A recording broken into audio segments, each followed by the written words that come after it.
Hola, ¿qué tal amigos? Un placer estar nuevamente con ustedes desde Entorno Veracruz en esta emisión que sin duda se engalana con la presencia de un amigo, un paisano, un personaje de la Academia de la Educación en Veracruz y en México.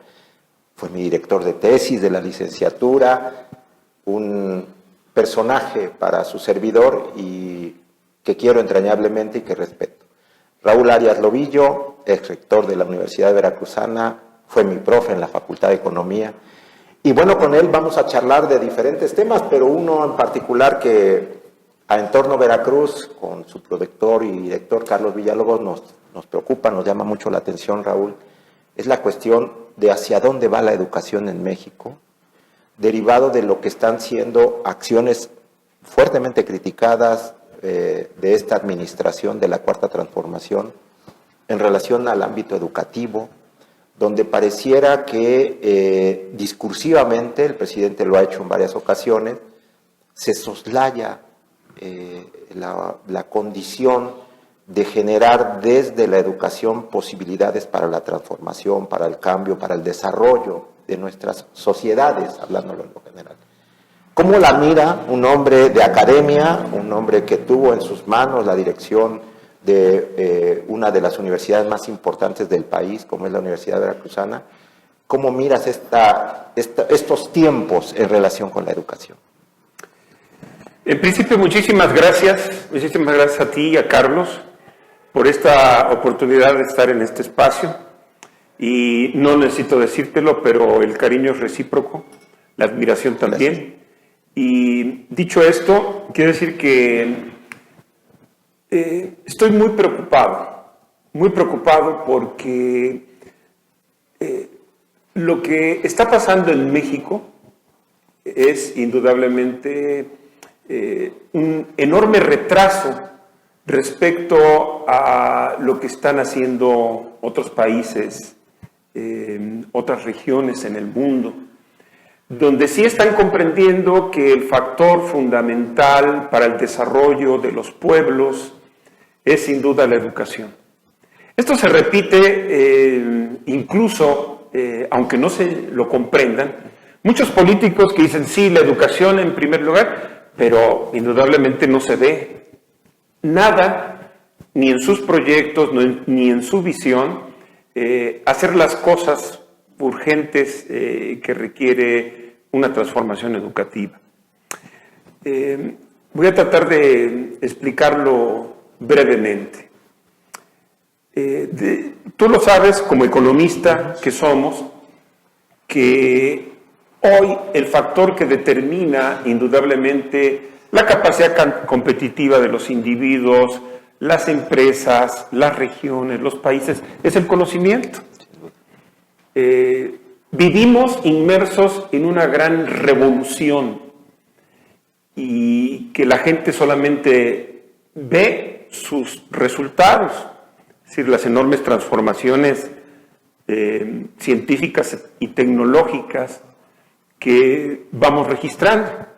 Y a veces ni siquiera eso, solamente sin explicarnos decimos, ay, ¿por qué Netflix me está sugiriendo una serie de películas o series cuando ya previamente hay una aplicación de inteligencia artificial de lo que se llama Big Data, mucha información personalizada sobre un individuo que se llama Martín Quitano, y que cuando tú has entrado a Netflix para ver una película, una serie, etcétera, va acumulando esa maquinita, va acumulando información y de pronto te dice un 98% a que a usted le gusta esto. Y uno ve eso, pero no sabe lo que está detrás. Y entonces, si el conocimiento es el factor tan importante, uno tendría que decir, pues México tendría que desarrollar su propio conocimiento. Y no nace de las plantas, ¿no? O nos cae del cielo. Está demostrado que hay que invertir en educación, y educación de calidad, desde educación básica, o si se quiere, desde preescolar, educación básica, secundaria, preparatoria y universidad. Y lo que estamos enfrentando desde hace algunos años es el completo abandono. Hay que decirlo claramente, el completo abandono del sector educativo. Y esa es mi preocupación, porque tú dices, puede ser muy discutible el proyecto de la reforma educativa del gobierno anterior, pero era una propuesta. Se había quitado, digamos, o separado más bien, toda la parte sindical de la parte propiamente académica. Y eso indudablemente creaba las condiciones como para desarrollar, y así se hizo, una primera etapa de esa reforma educativa. Hoy no hay eso. Carlos Mancera, que es un analista muy prestigiado en el mundo educativo, acaba de publicar un artículo que me gustó mucho en la revista Nexus, y donde hace observaciones críticas de la propuesta de cambio curricular que tiene el actual gobierno. ¿Qué se encuentra? Bueno, lo que estoy diciendo, una enorme pobreza, porque ni siquiera hay una visión.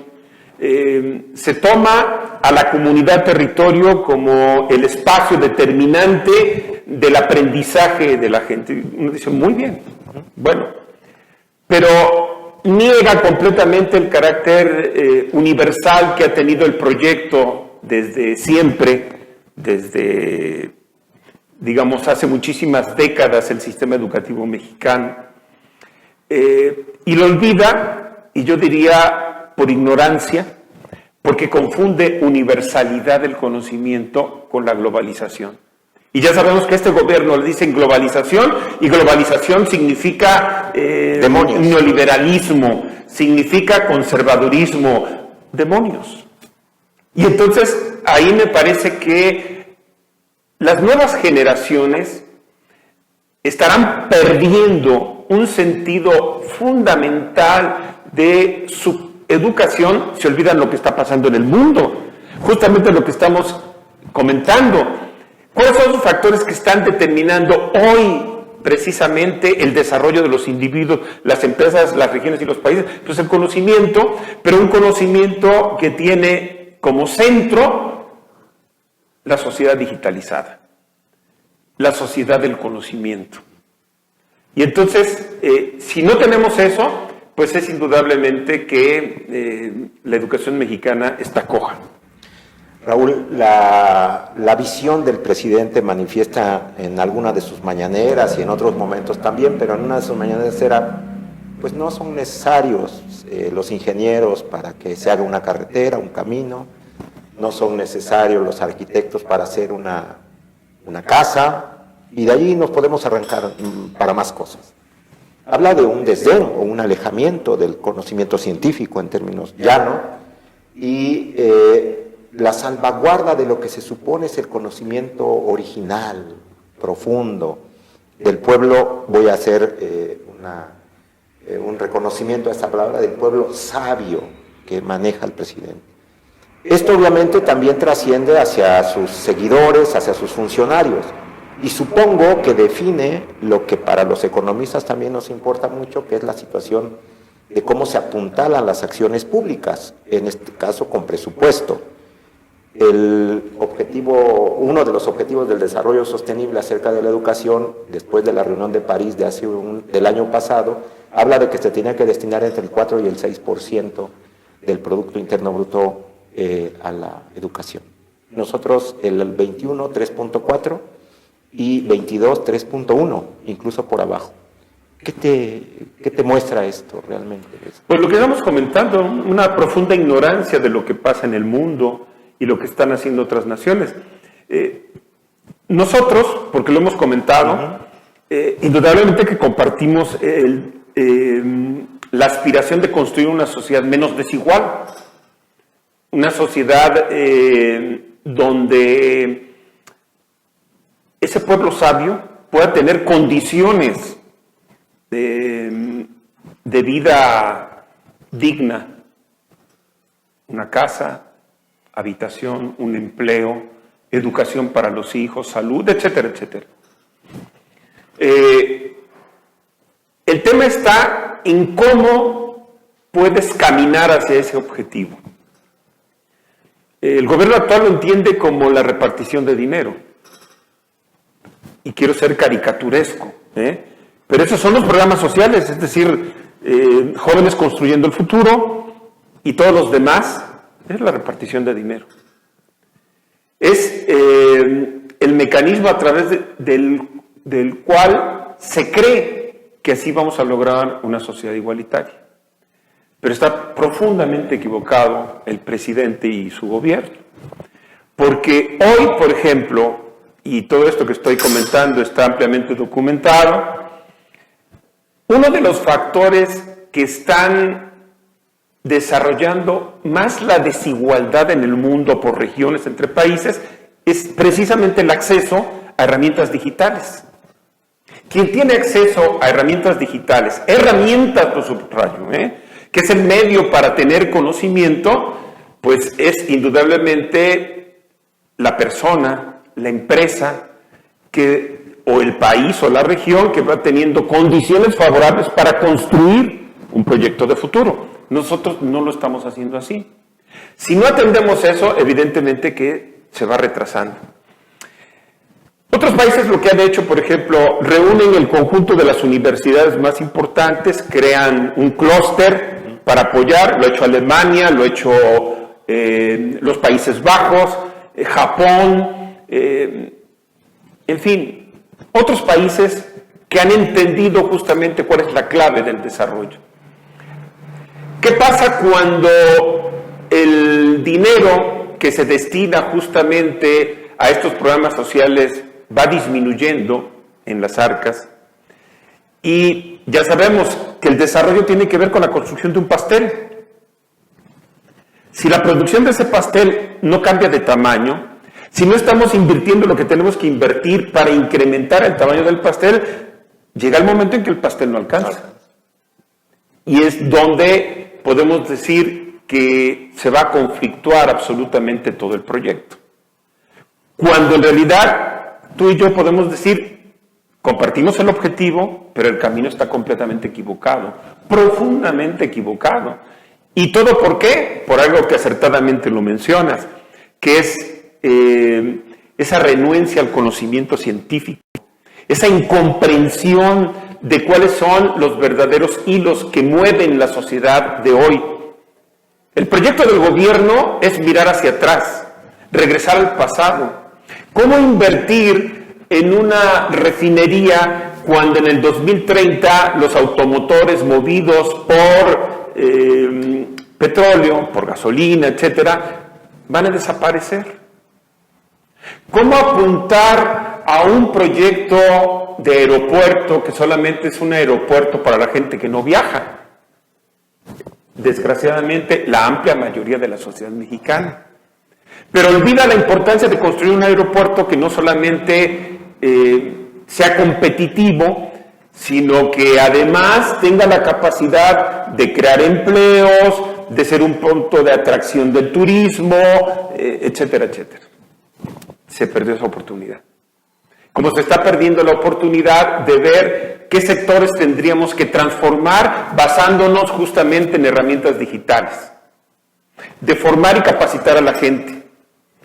Todo el mundo lo vivimos durante la pandemia de COVID.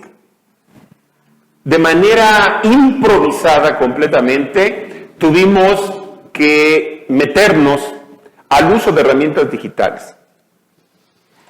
Y la verdad es que hay mucha gente que todavía no lo hace.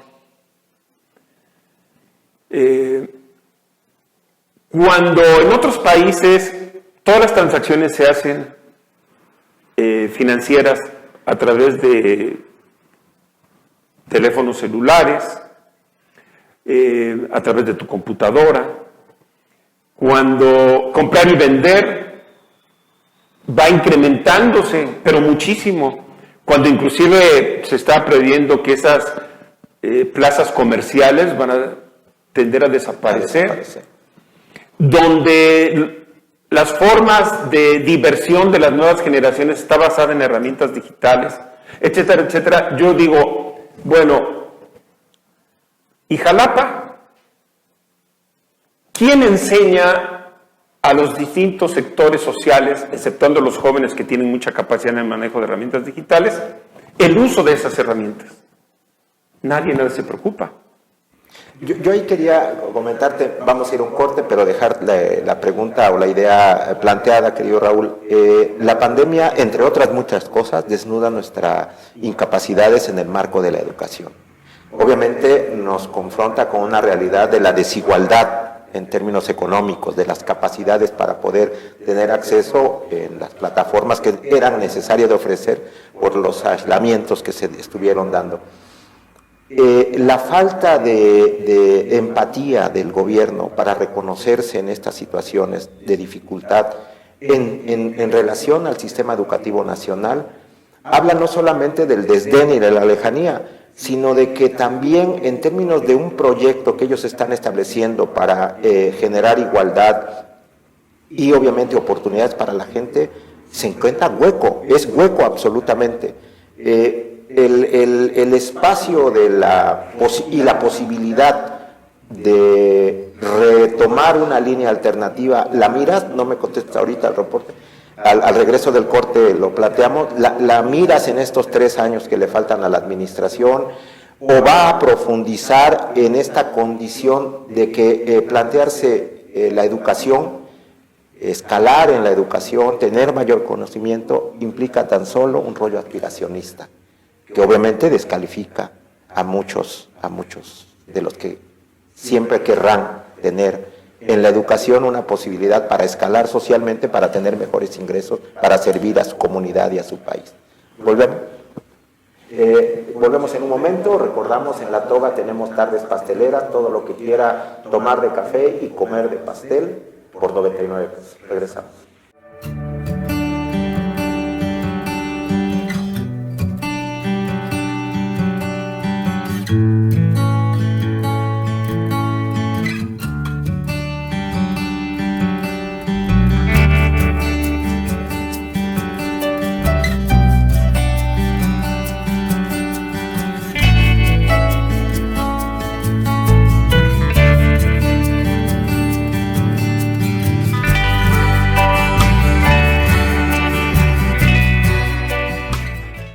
Ya estamos de regreso, amigos, con el doctor, mi amigo Raúl Arias Lobillo, cuatepecano, por cierto, que nos da mucho orgullo que se manifieste permanentemente como un cuatepecano y obviamente reconozca sus orígenes. Raúl, ahí está el debate de la educación en nuestro país. Estamos en relación, por ejemplo, como país miembro de la OCDE, en el último lugar. No tenemos evidentemente pareciera una línea estratégica para replantear el modelo que en los últimos momentos de esta administración se ha venido siguiendo. ¿Qué miras tú? ¿El deterioro mayor de lo que ya traíamos? ¿Qué pasa con la educación? Ojalá y pudiésemos visualizar cierta luz de que las cosas pueden cambiar en el ámbito educativo, y yo diría que no. Desafortunadamente no. En principio porque no hay el menor respeto para las instituciones de educación superior, de lo que se está haciendo con las universidades. Yo creo que inclusive hay la pretensión de liquidar completamente su autonomía. Hay, digamos, ciertos hechos que nos dicen hay que estar alertas. Mira lo que le hicieron a mi segunda alma mater, el CIDE, el Centro de Investigación y Docencia Económicas, que creo que fue un ensayo para ir liquidando la autonomía de todos los centros de investigación del país. Si a esto le agregamos el progresivo deterioro de los presupuestos universitarios, la falta de un gran proyecto, yo citaba el caso de otros países que han hecho una alianza de universidades para apoyar a la sociedad, no a las empresas solamente, a la sociedad en esta transición a la sociedad digitalizada. Cualquiera lo puede ver, que no es el sentido neoliberal, ¿no? Hay una preocupación del ser humano, sobre todo el proyecto de los Países Bajos, me encanta, porque el objetivo es justamente incorporar como prioridad al ser humano en esta transición a la sociedad digitalizada. ¿Y qué hacemos en México? Pues liquidar las instituciones que pudiesen ser tan importantes en esta transición como son las universidades, liquidarlas.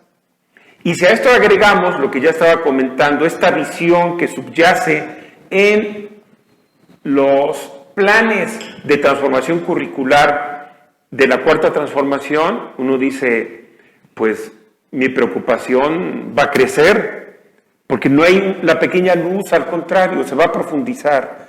Y eso va a profundizar lo que estamos diciendo, el retraso de las nuevas generaciones en México. ¿Cómo podemos explicar que nuestros niños, nuestros jóvenes puedan entender lo que están observando que ocurre en otras partes del mundo y que nosotros no estamos capacitados? Queremos esconder la cabeza, en términos del ejercicio público, esconder la cabeza de lo que esté pasando alrededor nuestro, o sea, frente a estos, a buscar establecer los elementos, las herramientas para acercárselos a los niños, a los jóvenes, y obviamente generar con ello mayores niveles de conciencia de lo que están haciendo, de hacia dónde caminar, de qué ver para el país. Porque el problema, por ejemplo, de cómo entender que un gobierno que se dice de izquierda recorta el recurso para las escuelas de tiempo completo, Raúl, que sí, sin duda impacta en muchos. No solamente desde el punto de vista educativo, sino también de la alimentación. Se habla de que cerca del 70% era su única comida de los niños que estaban en estas escuelas. ¿Cómo entenderlo? ¿Cómo tratar de justificar una línea de acción pública en relación a la educación de estas características? Cuando, como bien lo decías al inicio, la educación es la punta de lanza para el desarrollo de la sociedad. Yo lo veo como serias contradicciones. El objetivo de primero los pobres no se está cumpliendo. No se está cumpliendo porque no solamente ahora son las escuelas de tiempo completo que efectivamente afecta a millones de familias en México y fundamentalmente de sus niños. Hay que recordar el Seguro Popular, que era la capacidad de que una familia pudiese tener cierta atención médica. Yo digo, no era el mejor programa que pudiésemos tener, pero se podría haber mejorado. Y después de que un INSABI desaparece prácticamente. Claro. Que nunca y ahora, ante ese fracaso del INSABI, se quiere, pues, echarle toda la carga al Instituto Mexicano del Seguro Social, pero sin proyecto, sin presupuesto. Entonces, sin visión. En la medida en que, vuelvo a insistir, que se cree que vamos a eliminar a los pobres del país repartiendo dinero, y mal, yo creo que estamos cometiendo un terrible error. Y hay contradicciones muy claras, digo, porque enfrentar con hechos de que primero los pobres, lo estamos viendo de que es falso. Ahora, dicen ellos, estamos recortando fideicomisos, recortando presupuestos, estamos generando condiciones de que ya los privilegios en algunos aparatos de la educación en México, porque así los califican como áreas de privilegio, donde solamente iban conservadores, neoliberales, que estaban dominados por este pensamiento, se les da la alternativa al pueblo con las universidades Benito Juárez, 100 universidades del bienestar. ¿Qué pasa? Pues es lo que todo el mundo nos preguntamos. ¿Qué pasa con estas universidades que no existen? Las pocas que existen están sumidas en una terrible crisis donde no hay proyecto académico para las mismas. No, yo creo que además no se observa muy bien la justificación para crear 100 universidades. Tú dime, ¿sabes cuántas universidades hay en México? Son las 3.800 universidades. El problema no es cómo creamos más universidades, el problema es cómo orientamos el sistema educativo y creamos las condiciones para que todos puedan ir a la universidad. Tú y yo somos producto de las universidades públicas. Yo creo que el hecho de cortar las becas al El hecho de meterse con las instituciones de educación superior y los institutos de investigación es un completo error, que lo vamos a pagar muy caro. En cualquier etapa de la historia hubiese sido un completo error, pero más ahora, donde estamos insistiendo, los hilos que mueven el mundo están basados en el conocimiento. ¿Cuáles son las nuevas generaciones que van precisamente a enfrentar todos los retos de la sociedad del conocimiento para México? No las estamos formando. Ese es el gravísimo problema. Un problema que, sin lugar a dudas, no solamente es lejano al presidente López Obrador, porque pareciera que la educación para él se queda en sus momentos de estudiante y de allí ahí se tiene que volver. Pero para la sociedad va a significar un altísimo costo para el país. Yo digo, la conclusión a esta plática, querido Raúl, nos da aires no positivos, negros. Pero en términos de alternativa pública, ni siquiera podemos estar pensando en que pueda haber un cambio, un giro. No sé, a manera de conclusión, Raúl, ¿cuál sería tu planteamiento al respecto de esta situación? Me parece que yo soy optimista por naturaleza. Y yo digo que tampoco estamos condenados a la muerte. Creo que en la medida en que la sociedad pueda moverse, puede ir subsanando, a pesar del gobierno, sus problemas. Por ejemplo, hoy un joven puede acceder a buenos cursos universitarios que están en la red. Hoy un estudiante universitario no necesariamente lo que está aprendiendo en su institución es lo que le va a servir para su futuro productivo. En otras palabras, las universidades ya no tienen el monopolio del diploma que antes distribuían para que uno acreditara su capacidad en el mercado laboral. Ya no.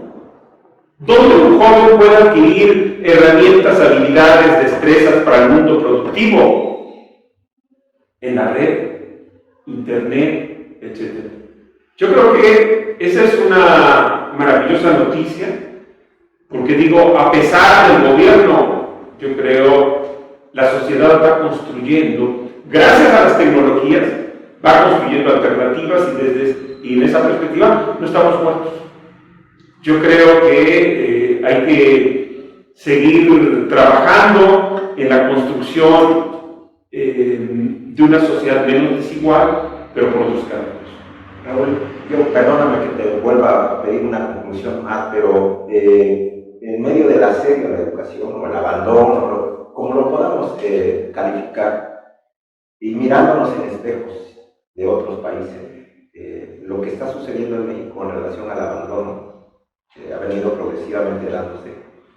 En Chile generó una movilización, ciertas acciones del gobierno chileno con respecto a la educación, que incluso tal vez allí se generó la posibilidad de un cambio como el que se acaba de dar hace algunos meses con el arribo de Gabriel Boric al poder, un académico, un hombre que sale de la movilización estudiantil. Y en México, con todo esto que estamos viendo del asedio, los universitarios o los estudiantes no están en la lógica, pareciera, de entrar en un debate más profundo, más allá del movimiento del CIDE, evidentemente, que se dio con respaldo de algunas universidades y escuelas y centros de investigación en respaldo al estudiantado del CIDE. ¿Lo ves posible un esquema de reflexión más proactiva por parte del sector académico y estudiantil? Desafortunadamente no. En el corto plazo no lo veo porque, digamos, hay una larga tradición de lucha en el caso chileno. Digamos, se fueron sumando las convicciones y las fuerzas para haber desarrollado toda esta enorme movilización del año próximo pasado, en el mes de octubre, que terminó justamente en una nueva constitución que la están construyendo y en un gobierno completamente alternativo al gobierno de Piñera. Boric viene a representar las ideas de una nueva izquierda, una nueva izquierda latinoamericana que urge, cuya preocupación central son verdaderamente los derechos humanos. Es una sociedad donde se privilegian a las mujeres, donde se privilegia el conocimiento y la educación, y donde se trata de sumar las fuerzas sociales de todo Chile para construir el futuro. No es para ver solamente un sector, sino el conjunto de la sociedad. Entonces yo lo veo desgraciadamente en el caso mexicano que esto pueda suceder, digamos, en el corto plazo. Pero yo creo que ante la suma de malos resultados del gobierno mexicano actual, la sociedad mexicana va a ir creando conciencia y va a ir construyendo también y sumando fuerzas para tener una propuesta alternativa. Creo, desafortunadamente, que en este momento los partidos políticos de oposición no han sido una oposición que la sociedad exige hoy en México. Que reconozca. Claro. Entonces, yo creo que incluso la sociedad mexicana tendrá que ir construyendo su propia oposición al proyecto actual. Eso sería lo más sano para la vida democrática, política y cultural del país en el futuro. Bueno, aún me quedo con estas últimas palabras de aliento. Yo creo a aquellos que creemos que es posible hacer ajustes a lo que esté sucediendo mal en este país, que no lo debemos, evidentemente, porque las crisis se profundizan en todos los ámbitos de la acción social y pública, y evidentemente pues hay que estar tratando de dar siempre el debate de las ideas, planteando este tipo de comentarios, y obviamente te vamos a pedir una segunda visita en algún momento que puedas tener para platicar el tema de los muchos que manejas con toda propiedad y con toda experiencia. Querido Raúl, te agradecemos mucho en nombre de Carlos Villalobos y de todo Veracruz tu presencia. No, muchísimas gracias a ustedes, a Carlos, a ti, Martín, y con todo gusto, porque es un placer venir aquí a este espacio y poder conversar sobre estos temas. Muchas gracias, Raúl. Pues a todos quienes nos ven y nos escuchan, muchas gracias, agradeciendo a La Toga, a la Pastelería La Toga, al Hotel Plaza San José y a todos nuestros patrocinadores por su respaldo para estar llevándoles a muchos de los que nos ven, nuestros seguidores, temas de interés respecto del quehacer público, social, económico, la vida en lo general de nuestro país, de nuestro estado, de nuestra comunidad. Estamos atentos, nos estamos viendo.